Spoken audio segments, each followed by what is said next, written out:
Good morning, thriving farmers. So today I'm going to do something a bit different. Today I'm going to do just a general Q&A for the questions I see come up in our group. So we have your Successful Farm Business group, in our Small Farm University group, and then I'm going to even throw in a few questions from the Market Gardening Success group. It's a new format, a little bit different, and I do apologize for the crickets in the background. I have literally found and removed 8 from my office, and there are several that are in the wall, I believe, still chirping loudly. So you will hear that during this podcast. All right, so let's start with a question from Grant. Now, Grant asks, do you guys store radishes for market if your market is 5 days away? Do you cut the tops off or leave on? Well, there's a couple different things here. Depends on the quality of your radishes and the quality of your cooling system and how you harvested them too. So 3 factors there.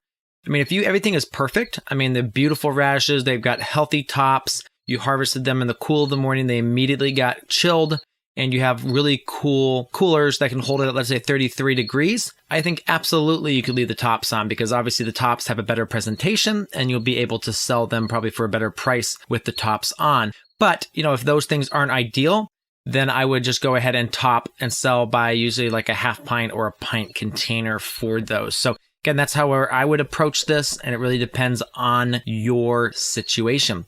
Second question is from Bonnie. Now, Bonnie asks, what ratio of sand to seed do you use for seeding fine seeds? I've never done this before. Well, Bonnie, I haven't either. So I actually wouldn't recommend that. Especially if you're using a cedar, I would not definitely recommend this. And again, for cedars, there's a bunch of different cedars on the marketplace for the small farmer. It starts with things like the Earthway, the 4-point pinpoint cedar, the 6-row cedar. Then you've got obviously the Jang, which is on the more expensive side, but is much, much more of a precision cedar. So, I actually frequently will still use the Earthway cedar. A lot of people look at me and laugh, but what we've done with the Earthway cedar, and we actually have a training in our Small Farm University about this, is we have built out a collection of, let's say, 15 or 16 customized plates. So we'll buy multiples of the different plates and either drill more holes in them or tape some holes up or file down the actual cups that hold the seed so that we actually have ways to get all different types and quantities of seed to flow through the Earthway. So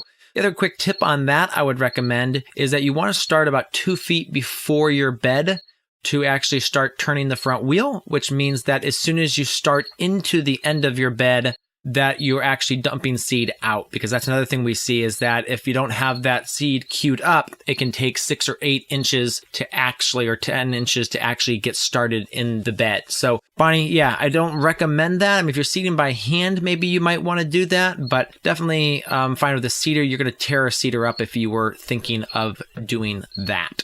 Next question here is from Lewis, and Lewis has said, arrived to this unfortunate site this morning. This polytunnel is probably due to a new skin, but we obviously need to make our money go as far as possible so we can extend life where possible. Has anyone ever adequately patched up a tear of this size? They're showing a tear probably about 4 foot long, about 2 foot wide.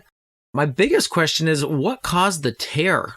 If it was a close by branch, if it was an animal. So first we need to identify what's causing that, because if we can identify what's causing that, then we can figure out, what to do in the future, prevent this. But if it's new plastic, you can absolutely patch a relatively big tear.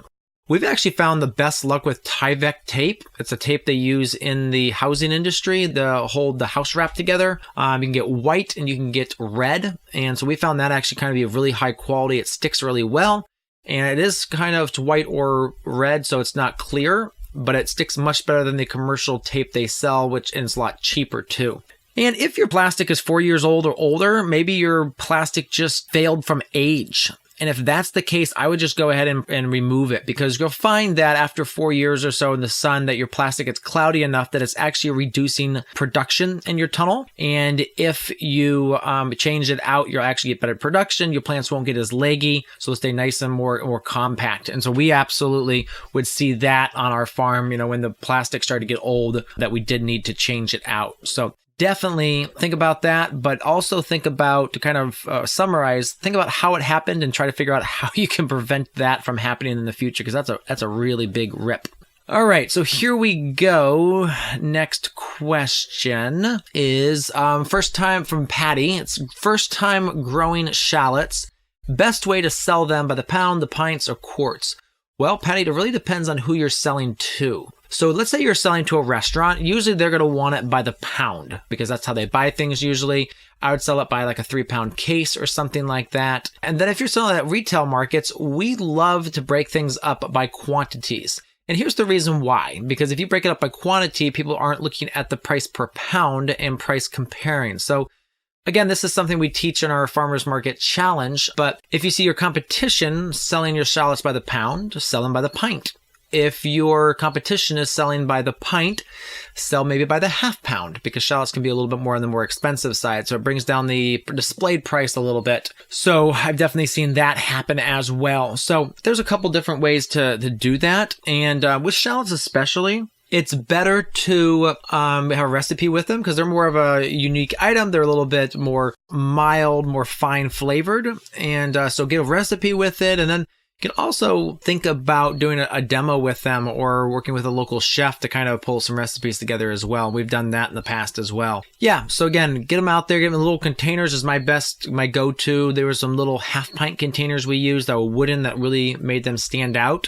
And treat them as a premium product because they do take a lot more effort to grow than, let's say, a regular onion. Next question is here from Jen. Now, Jen asks, anyone have a source for a tutorial for writing a farm business plan? Interesting question.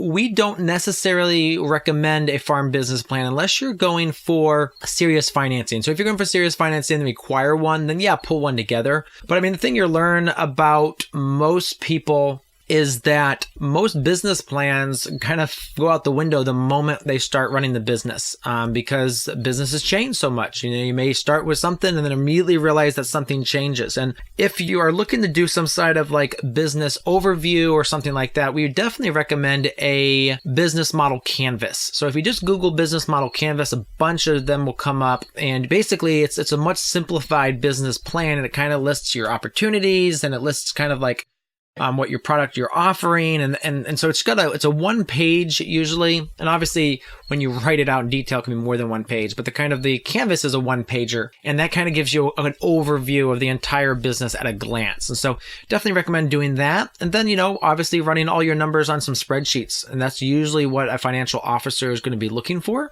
And so that's going to probably get you most of the way there. I did write a business plan in college. One of the classes I took made us write a business plan, and I think I got an A for it. So I've definitely written them, but I just don't think it's in this day and age that's necessary unless you're going for some serious financing. I would definitely recommend the business model canvas. All right, next question is from Ken. Ken asks, does anyone have other vendors at their market that do not display prices for their produce? I have one at mine that does not display any pricing, but will walk by and look at my pricing. He then sells his limited amount of product for anywhere from 15 to 30 cents a pound less than I do. I sell him at every market, but it ticks me off that he's using this tactic. Yeah, great question, and actually got a ton of comments in our group. So I think you got definitely some really good feedback there, but I will give you some feedback here because I think this is an important thing and it drives me nuts too that people do this. And it's also wanted to thank Stan and Troy for bringing me up the new farmers market survey that the professor from Cornell did. And we're actually going to have him on the podcast. So if you go to our Successful Farm Market, your Successful Farm Business discussion group, there is a survey, I think that Troy Teets posted. And so if you go ahead and check that out, it's a really good survey and they go into detail on all things about why consumers shop. And it was by Todd Schmidt, Roberta Stevenson, and Erikubo, I can't pronounce this, Saara. That's called Assessing the Barriers to Increasing Customer Participation and Farm Sales at Farmers Markets, Implications for Marketing Strategy. So yeah, it's a fabulous little research paper, and we are going to get them on the podcast. But basically, one of the number one things that drive people from not buying at farmers markets is vendors that don't display the price. A couple big things that came out is customers want high quality product and at it as most convenient as possible. So if there's no parking, if it's hard to access the farmer's market, they're not going to shop. So definitely recommend hopping in the group and reading that. And actually, it'd be a good area to stop and tell you to join us for our upcoming Farmers Market Challenge. So if you go to farmersmarketchallenge.com/quiz, you can take a quiz that will actually walk you through what stage you are, what type of farmers market vendor you are. We've identified 4 different stages as you kind of attend farmers markets and the level you're at. And so definitely recommend going to farmersmarketchallenge.com/quiz, taking the quiz, and we'll send you some personalized recommendations for your farmers market stand. And you'll also get an opportunity to sign up for the challenge, which is happening October 1, 2, and 3. So definitely recommend going and checking that out. And I just wanted to share a few results from this past challenge. So Matt says, I had a 67% increase in sales over our best day this year. I had no time for pictures. I was lucky to get the video. I hope you can see what we've done. So he's just talking about how successful they were, the things they implemented that we talk about in the challenge. Yolanda was saying, this is my setup today for my hotspot. I put up my new no sugar added jam. I sold out of them, had a run on the vinegars, had recipe cards for them, and sold out several other jam flavors. Thanks, guys. Hashtag Farmers Market Challenge. And then Troy says, here's our booth from this morning's market. All the tips from the challenge we tried worked great. Love the 3-day challenge. So he enjoyed it as well. So yeah, definitely recommend going to farmersmarketchallenge.com/quiz. Take the quiz and you can also join the challenge as well. So again, we talk all things farmers markets, and it's a fabulous 3-day challenge. It usually is about a 10 to 12 minute video, and then maybe a task that will take you 5 to 10 minutes to implement in your stand. And then on the weekend, we do a prize for one of the best implementers at their market. So we do a social media challenge as well. So you post your pictures from your stand with hashtag Farmers Market Challenge. And we'll go through and pick a winner. And yeah, we have a lot of fun with that when we ran that back in August. All right, on to the next question. And this one is from Susie. She says, we are planning for spring farmers market and have yet to build a walk-in cooler. Who has any experience using cooler, ice packs, and ice chests to cool your harvest and transport to market? We currently use a second household fridge to store our greens, but that is small scale. All right, so Susie, you're probably not going to like what I say, but I would highly recommend you build a cooler. And actually, this, and to me, is such an important aspect to the small farm that it actually made it into our new course that we're doing for farmers. So we're doing a brand new course that's going to launch here in a couple weeks, all about saving 5 hours a week on your farm. So we've basically identified the 10 areas that we see farms that are successful and are managing their time well. We see those are the 10 areas that they are doing well in. So we basically built a course around those 10 areas, and this actually made it in because it's such an important part. And here's the thing, with a cooler, it automatically removes risk. You know, you can harvest a crop on Monday and sell it at a Saturday market because it's going to store so well. The other thing is, because you can keep that temperature pre-chilled product, even if you harvest on a Friday for a Saturday, will last so much better on the table at farmers market. So if it's cooled down to that 34, 36 degrees, it will last so much better on that table. You know, we definitely recommend building a cooler, Susie, and you can do it relatively cheaply. I mean, you can frame one out and build one with just foam, and you can frequently buy used foam on Craigslist and then just use an air conditioner with a CoolBot, or you can buy a used cooler online. And Susie, you've got a bunch of ways to do that too. You can look on Craigslist, you can look on Facebook Marketplace, you can talk to local commercial refrigeration people to see if they're pulling out any things they're throwing out, and just kind of search around your community, ask different people. Also, commercial kitchen suppliers, retailers, there's usually a lot of those on Facebook Marketplace or just in the phone book. Man, who uses a phone book anymore? But like, I guess the online yellow pages is where it's searched now. But yeah, you can usually pick them up for cheap. Our first cooler, we paid $100 for the panels and then had to obviously pay to get the evaporator and condenser hooked up. But that was before the days of the CoolBot. Since then, we've used a lot of CoolBots. So yeah, Susie, you're going to love having a proper cooler. And I've also said another option too is to build a cooler in a enclosed trailer. So that way you can tow it to the field to harvest with and then tow it right to the farmer's market to keep things cool at your actual farmer's market. So that might be another option for you. And actually, we have a course on Harvest Wash Pack. Our Harvest Wash Pack course actually goes into detail on all things cooler. I think we talk about them for more than an hour. So that's also an option for you at some point, another resource. All right, another question from Benjamin. Benjamin asks, can goat manure be added to beds fresh? I talked with a goat farmer today who said it's ready to use, unlike chicken manure. Well, it's definitely not as hot as chicken manure, but it definitely can burn. And here's the thing though, Benjamin, I would definitely not recommend adding it because of the food safety aspect. So, I mean, if you were growing things like sweet corn, I might be okay with it because obviously sweet corn, the ear is feet from the ground. And when you harvest it, you usually put it right in container and it's out of the field. Unlike, let's say, a green, which the lettuce leaves or the spinach leaves are actually touching the ground. But just for food safety aspect, you're not going to want to do that. Unless it's changed recently, they still haven't come out with what the ruling is on fresh manure. But you're probably going to want to stick to, let's say, the certified organic, which I believe is around 120 days before planting. So you're definitely going to want to not put that on right away.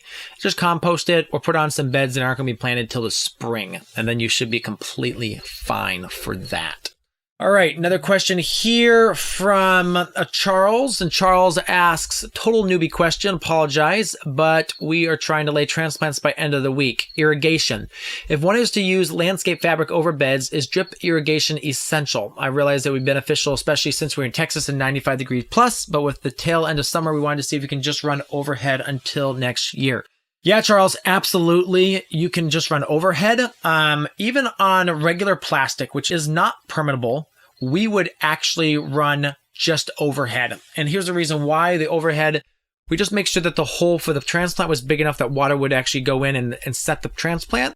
And then between our beds, we would actually put down organic mulches of like straw or a living mulch. And the water, when we overhead watered, would just drop down into that and then just percolate sideways into the bed. And that was fine. And then the roots would just run out in there as well. But if you're doing ground cloth, that is really permeable, and it depends on the type of ground cloth. If you've got the higher quality ones, usually they're relatively permeable, water will go through. I've seen some of the cheaper ones which aren't quite as good for that. But I'm assuming you're using something like a DeWitt, and if you're using that, it's absolutely fine to go with just overhead. If you have plenty of water. Now, the thing about drip irrigation is it will save you so much water, and that's why we definitely recommend going with drip. If you were on we were on city water, and so we pay for our water. And that's why we try to use as little as possible. So we collect rainwater, and then we're on drip as much as possible. So we do some overhead. When we were in New York and we were on a well, we had a very limited well. So that's why we switched to as much drip as possible, because we were trying to save as much water as possible so that people in the house could still take showers. So that was the challenge there. But yeah, I mean, for overhead, I definitely recommend the micro sprinklers there. All sorts of options there. The mega nets or the wobblers are both two great options. So I think you'd be fine there. Just make sure you're not watering in the middle of the day. So we definitely have seen some people that have been irrigating in the middle of the day with city water and the chlorine reacting on the leaves and causing problems. If you're on a well, you probably will not have those same chemicals in your well. Okay, final question here, guys. Smitty is asking, is it too late to plant cover crops? Brand new ground, lawn has been removed, has been tilled, and first pass of big rocks. My thought is, even with small rocks remaining, a winter cover crop would be better than just tarping in terms of building soil quality. Any advice? And he also says he has seed for vetch, crimson clover, and tillage radish. So definitely recommend getting a cover crop in there. At this time of year, it's mid-September. Depends on where you are. Even if you're like really far north, you'll probably get some growth. And, you know, what I would recommend is I would get the cover crop to grow for a month or so, and then you can put a tarp on for the middle of the winter. And the thing is, by the middle of the spring, with that cover crop on there, that tarp, the cover crop will have completely disappeared. The worms will have taken care of it, and you'll probably have a nice loose area to plant. I would actually go ahead and make your beds now. If you can, go ahead and or at least mark out where your beds are going to be. And if you do a good job of prepping those, put the cover crop on, then put your tarp on. By spring, when you pull that tarp back, you can plant right into those prepped beds. So for cover crop, what I would recommend, if you want to have it winter kill, you're probably going to do some oats, and you could do the crimson clover, because I believe that will winter kill, and the tillage radish would be fine as well. If you do the vetch, frequently the vetch will overwinter, and if you did rye will overwinter too, cereal rye. So cereal rye and vetch is my go-to for overwintering, but if you're not trying to get that and trying to get it prepped early in the spring for crops, you're going to do the oats, and then peas is good too. You can throw some crimson in there, but crimson's not going to do much this time of the year. So oats and peas is the go-to, and then adding the tillage radish will be completely fine, as that will help with your compaction. There you go, guys. So I hope you enjoyed this mini episode of just Q&A with Michael. Again, we apologize for the extraneous noise in the background with the crickets.